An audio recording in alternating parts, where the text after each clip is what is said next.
In April 1945, two of the most brutal dictators in history fell, only days apart.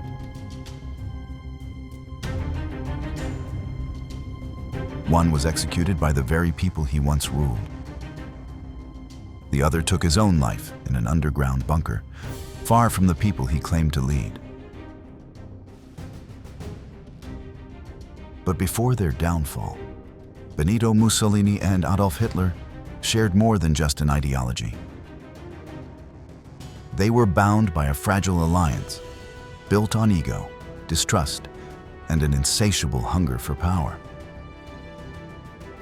This is the story of an impossible friendship between the men who set Europe ablaze.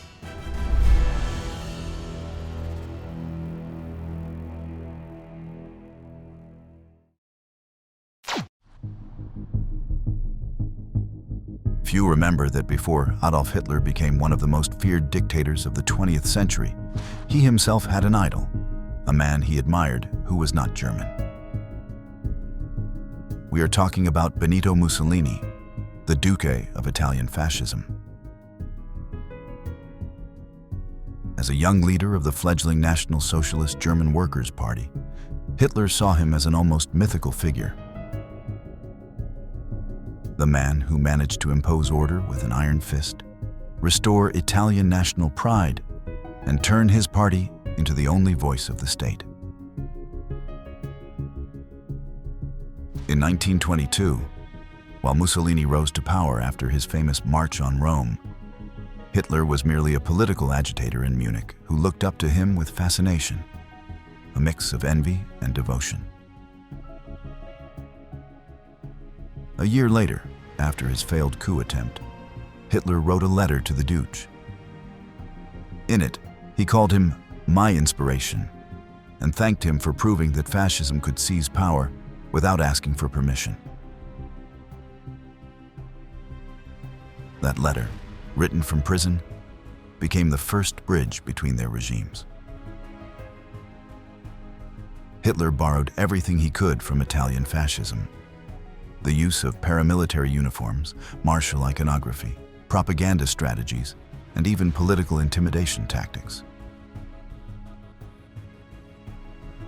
The black shirts became the model for the Sturmabteilung, his feared SA. And there was more.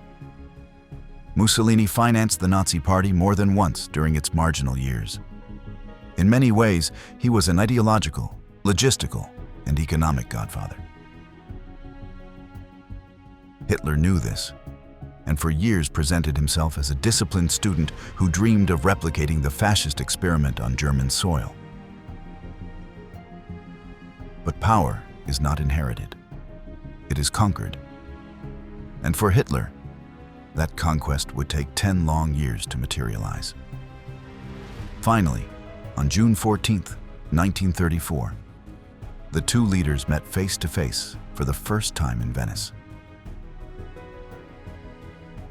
But what was supposed to be a historic summit between two natural allies ended up as a clash of egos, mistrust, and irreconcilable differences.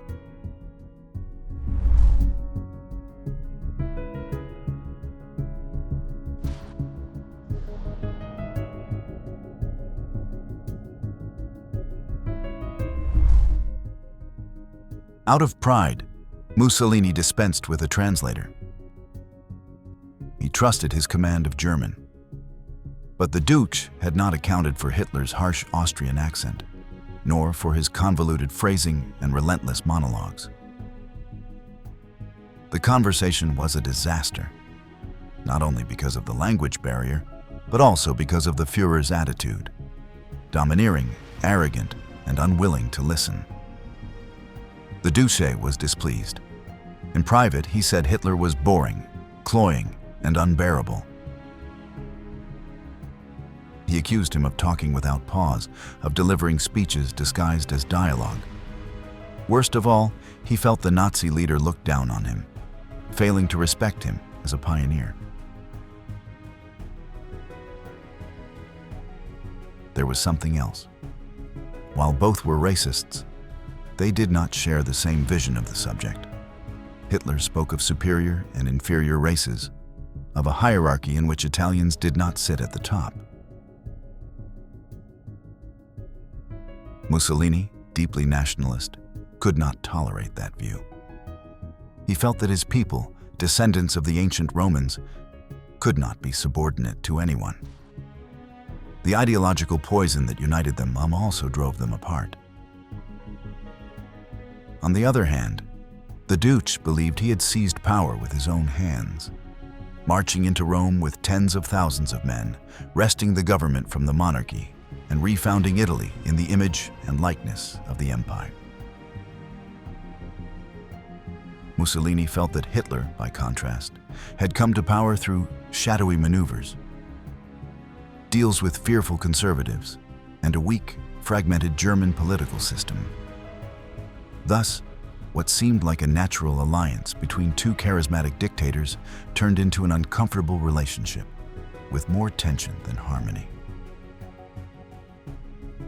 Although they would continue to meet and sign pacts, the seed of mistrust had been sown, and what ultimately broke this budding relationship was what happened only weeks after that meeting.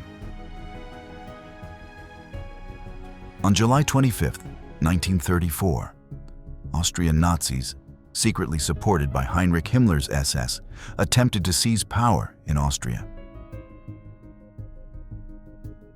They stormed the government headquarters, took hostages, and coldly assassinated Chancellor Engelbert Dollfuss, one of Mussolini's closest personal allies in Europe. For the Duce, this was a direct blow, not only because of the death of a friend, but because of what it meant politically. Hitler's shadow was beginning to spread over the Alps. Furious, Mussolini did not hesitate to respond. He ordered the Italian army to mobilize toward the Austrian border. Within hours, tens of thousands of soldiers were camping in the mountain passes, pointing their cannons northward, ready to intervene if Germany dared to touch Austrian territory. It was an act of force, but also a warning. Mussolini wanted to make it clear that he was still a heavyweight in Europe, and that Austria, caught between the ambitions of the Third Reich, still had his support.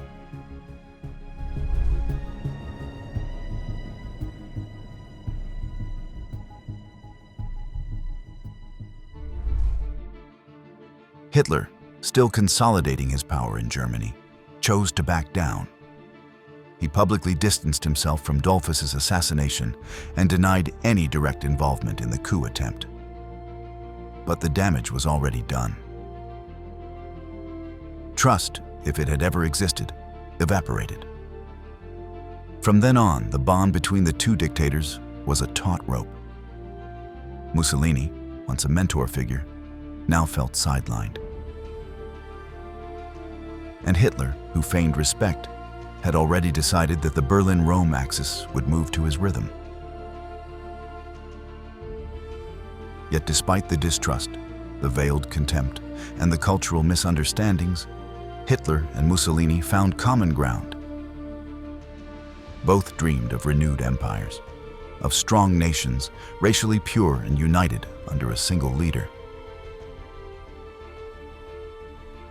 Both despised liberal democracy, feared Soviet communism, and saw conflict as a legitimate tool for expansion.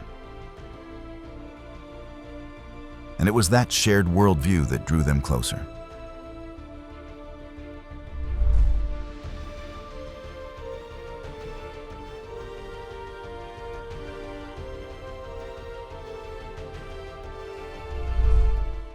In 1935, Italy invaded Abyssinia, modern-day Ethiopia, seeking to restore imperial Roman glory. The international condemnation was immediate, but Hitler, far from criticizing, applauded the action. He was one of the few European leaders to openly support the Italian offensive, a gesture Mussolini would not forget.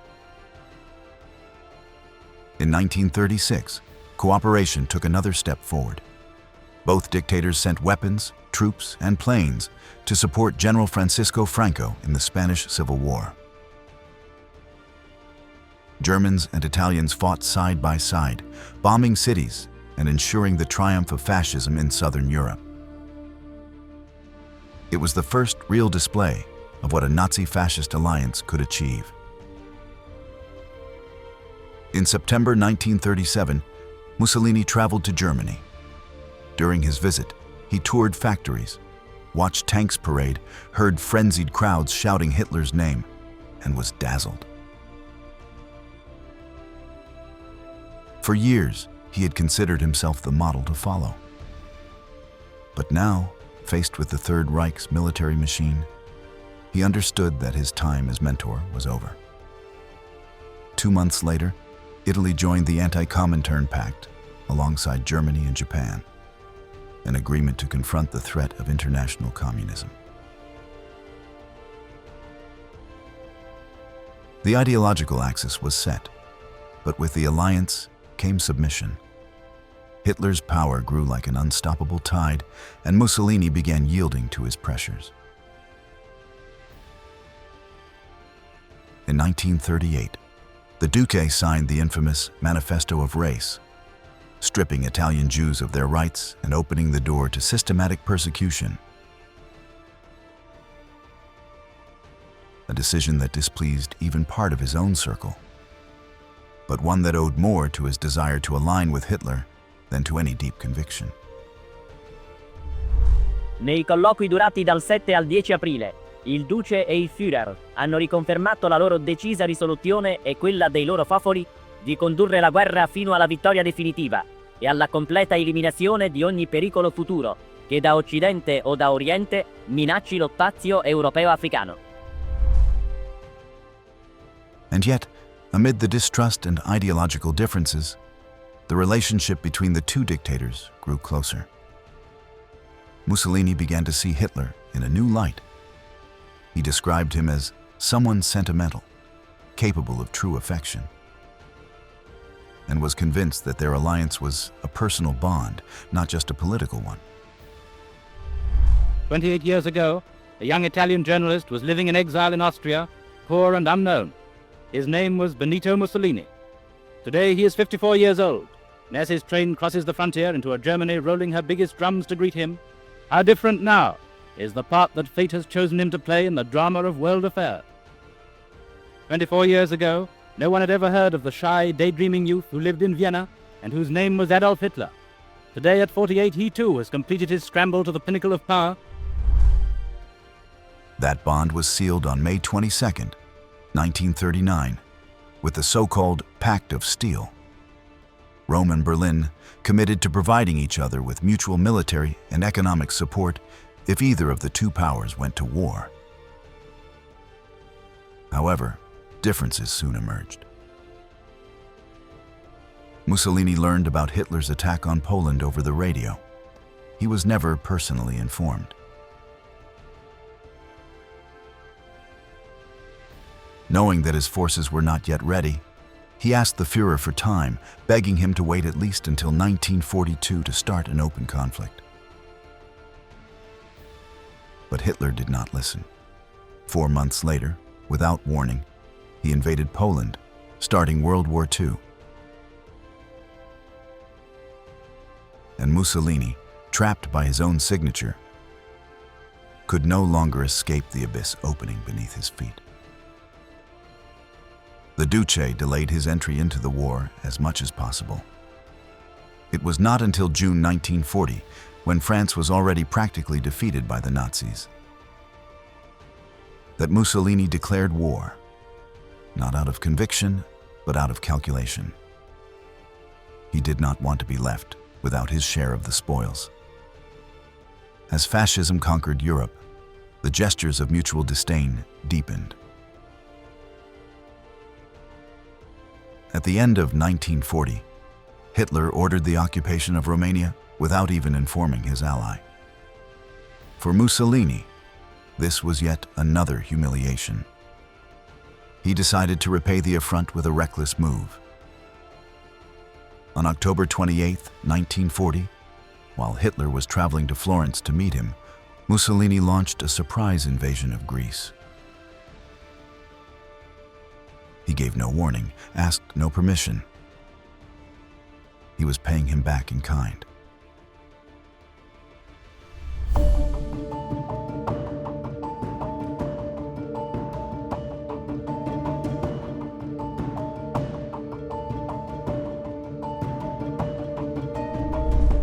When Hitler arrived, he learned of the attack only hours after it began. He was furious. According to Nazi intelligence, Greece was not to be attacked yet. But the damage was done. The invasion was a disaster. The Greek army repelled the Italians, and Mussolini, powerless, had to beg Hitler for help. For the second time, Germany had to come to his aid to fix the Italian mess. Once again, the Duce was exposed. Thus, slowly, the relationship continued to deteriorate. What had once been admiration turned into resentment. What had passed for respect became a bond of necessity. Germany was the empire, and Italy its dysfunctional appendage. While the Führer advanced in his conquests, the Duce began to lose everything. Italian defeats in North Africa, the Balkans, and the Mediterranean eroded his authority. The Italian people, who had cheered Mussolini in the squares for more than a decade, now suffered bombings and food shortages and watched their country crumble. His image, once infallible, became a symbol of failure. And the myth began to die. In July 1943, Allied troops landed in Sicily. For the first time, war reached Italian soil. This was a devastating blow to national morale and to Mussolini's power.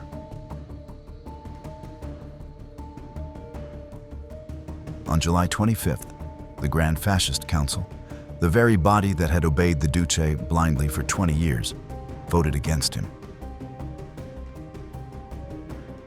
King Victor Emmanuel III, seeing the imminent chaos, dismissed Mussolini and ordered his arrest. Imprisoned on a remote mountain in the Apennines at the Campo Imperatore Hotel, Mussolini disappeared from the political map. The dictator had fallen. 22 years after that letter in which a young Hitler declared his admiration for Benito Mussolini, the situation was completely reversed. Now Hitler dominated Europe. He had the power, the military machine, and absolute control. Mussolini, on the other hand, was a disgraced leader, despised by his people and betrayed by his party. But Hitler was not willing to let him fall completely, not out of friendship or loyalty. He still needed him for his plans. Therefore, in September 1943, Hitler ordered a high-risk mission to free Mussolini from his prison in Gran Sasso. It was Operation Oak, carried out by SS commandos under Otto Skorzny's command. On the 12th of September 1943, 12 gliders were towed into the air from an airfield south of Rome. The paratroopers on board braced for landing and a pitched battle with Italian traitors who were supposedly about to hand over their former dictator to face Allied justice. The apparently gallant, brave, and most importantly, successful rescue was recorded for triumphant Nazi newsreels. Mussolini was immediately taken to Germany and shortly after returned to Italy. But no longer as the leader of a nation, rather as the puppet of a regime. The Italian Social Republic was established in the city of Salo, under the direct control of the Third Reich. Mussolini was in power, yes, but he had no authority. He was not Hitler's equal, but a subordinate, an employee of a puppet government propped up by German bayonets. The last time the two giants of fascism saw each other before the regime fell was a dry, formal, almost awkward meeting. Nothing remained of the initial admiration, nor of respect. Both knew they had led their peoples to the brink of the abyss and that the end was upon them. By 1945, the Third Reich was collapsing, and the Republic of Salo was nothing more than a mirage. As Allied troops advanced and partisans gained ground, Mussolini tried to flee. On April 27, 1945, disguised as a German soldier and accompanied by his lover, Clara Petacci, he tried to cross the border into Switzerland. However, he was intercepted near Lake Como by a group of Italian partisans. And in that moment, there was no trial, no negotiation. The next day, Mussolini and Petacci were executed by firing squad without mercy. Their bodies were taken to Milan and hung upside down in a public square. The people, humiliated and impoverished, unleashed upon them years of pain and resentment. When Hitler learned of the fate of his former idol, he did not hesitate. He ordered that, should he fall, his body be burned. He did not want to be displayed like Mussolini. He did not want to end up hanging in a square turned into a spectacle.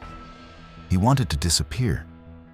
And so, when darkness closed in, his last wish was fulfilled by his subordinates, or so the official version says.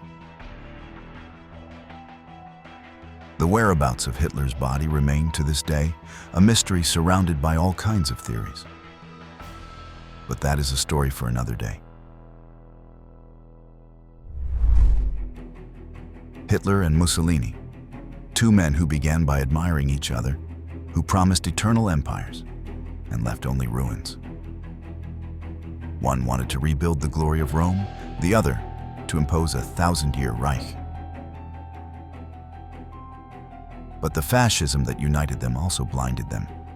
Blinded by power, driven by ego and violence, they dragged their peoples into war, hunger, and destruction. That's it for today's video on military history.